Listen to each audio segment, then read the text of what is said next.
One of the greatest compliments you could ever have is to be the victim of a narcissist. Now, I'm not saying that it's pleasant to be the victim of a narcissist or that you should want that kind of a compliment, but still, it's a compliment. And this is the reason. By the way, we're going to tie all this together in just a moment. But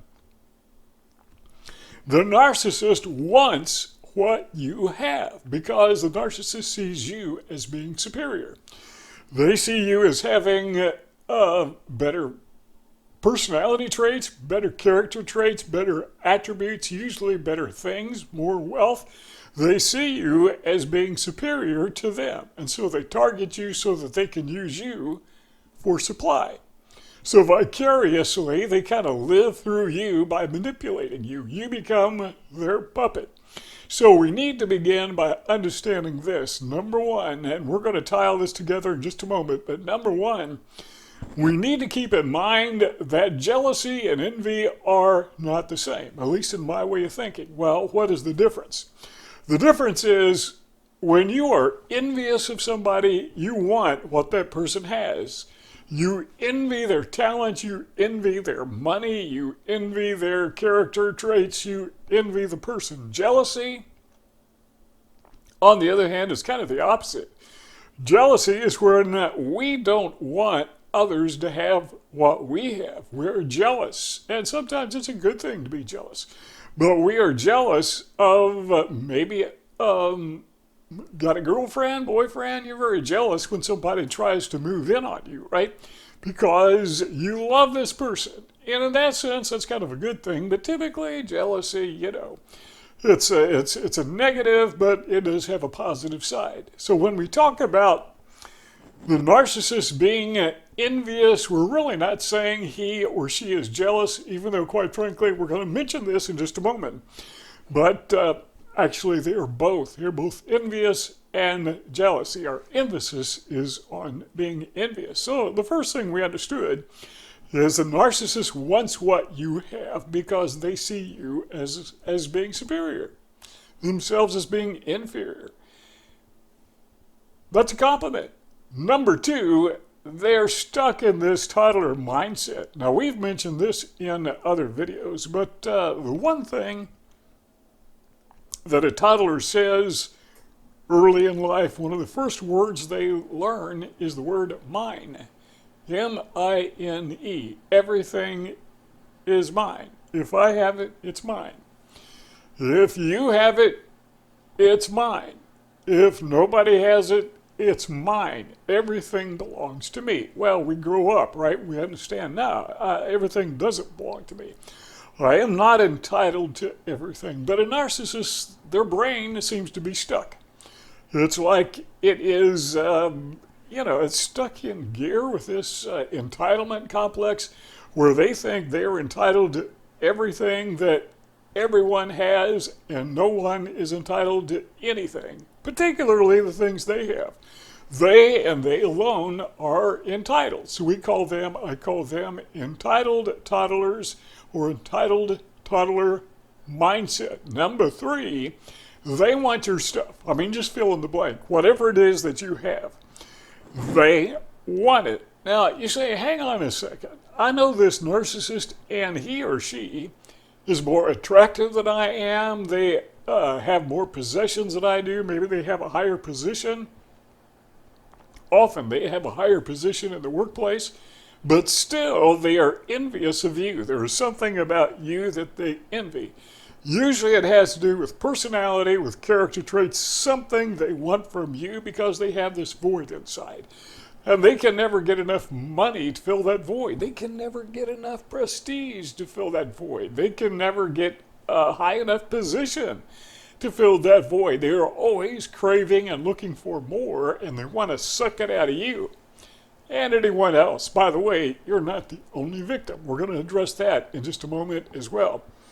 But this is the way they think, that they have this, they know they have this deficit, or they think they know they have this deficit, and the only way to get it or to fill that vacancy is to manipulate other people, to take it from other people. Now, by the way, speaking of jealousy, have you ever noticed that Narcissists say they have the best of everything. They will brag about their family, which is not that unusual, but their son, their daughter, their brothers and sisters, their immediate family, with a few exceptions. If somebody has stood up to them, they may make an exception.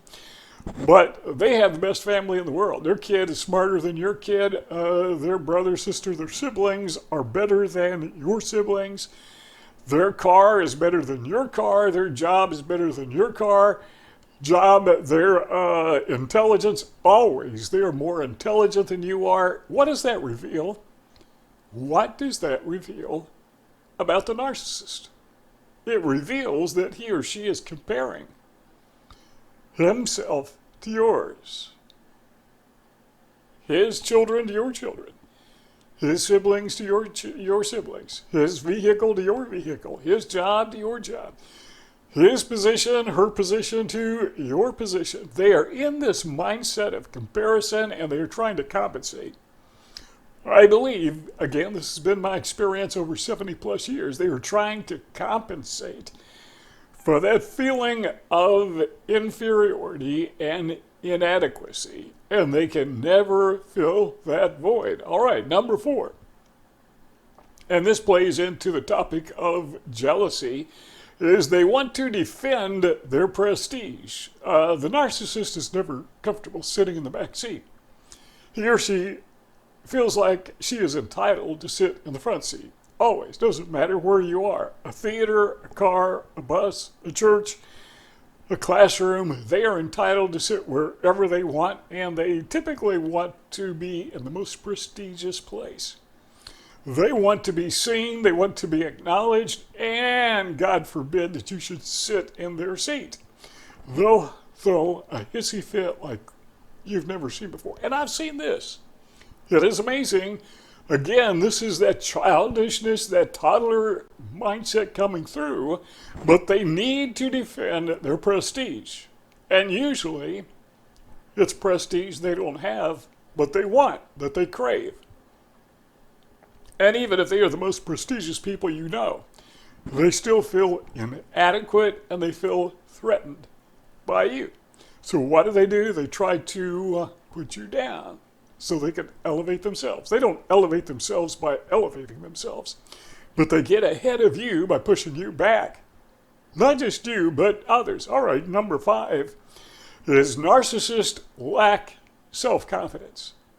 Now that may seem reverse, but you got to keep in mind that the narcissist acts arrogant to cover up for a lack of self-confidence.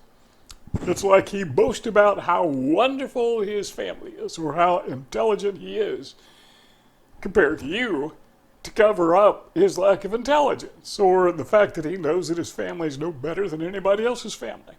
So that is a very revealing thing. The fact that they are arrogant shows that they are lacking self-confidence. It's a cover-up. Number 6, and this is important, they are never ever satisfied. They have an insatiable appetite for what you possess. Not just you, but for everybody. They feel like they're inadequate and they've got a bad shake and everybody else has it better than them. So they have to use others for supply whenever they think they can get away with it. And they look for people like you. Why is it that a narcissist targeted you? Because they saw you as being vulnerable? You're somebody who probably they viewed as needing a friend or would be open to them pretending to be your friend or your romantic interest, whatever. But they're never satisfied. Now, number 7 is don't take it personal. We've already touched on this a couple times. But it is personal, so you have to acknowledge and recognize that it's personal, but don't take it personal in the sense that you think you are singled out and you are targeted and nobody else is. Keep in mind that narcissists need an endless supply, and typically they have several people going at once. It's kind of like a conveyor belt. And they have a number of people on their conveyor belt. Now, some of them fall off the end, but there's others being put on the other end. And you're just one person on the conveyor belt. And eventually you will be discarded. then the narcissist will want to put you back on the conveyor belt. That is where pop psychology calls it hoovering. I don't know what the technical term for it is, but they want to put you back on the conveyor belt so they can have another go at you. Don't do it. Break away from it. All right, let's tie this all together. Narcissism, are you ready for this? You might want to make a note of this, but narcissism is acting superior. Emphasis on the word acting. But narcissism is acting superior to compensate for inferior feelings. So when you realize that you have been victimized, you have been abused by a narcissist, in a sense, kind of feel sorry for these people and pat yourself on the back, but feel sorry for them in the sense that they feel so inferior. They're so beaten down that they feel like they got to take it from everybody else. And I got to tell you, to be honest with you, that's the extent of my sympathy for these people. Because most narcissists that I know don't have to be narcissists. I mean, with a lot of them, it's innate. They're born this way. I understand that. But they can get help. They just don't want to get help. So, now, I don't feel sorry for them in the long run, but at least to the extent that I realize this is a person who is stuck in a toddler mindset. We'll see y'all next time.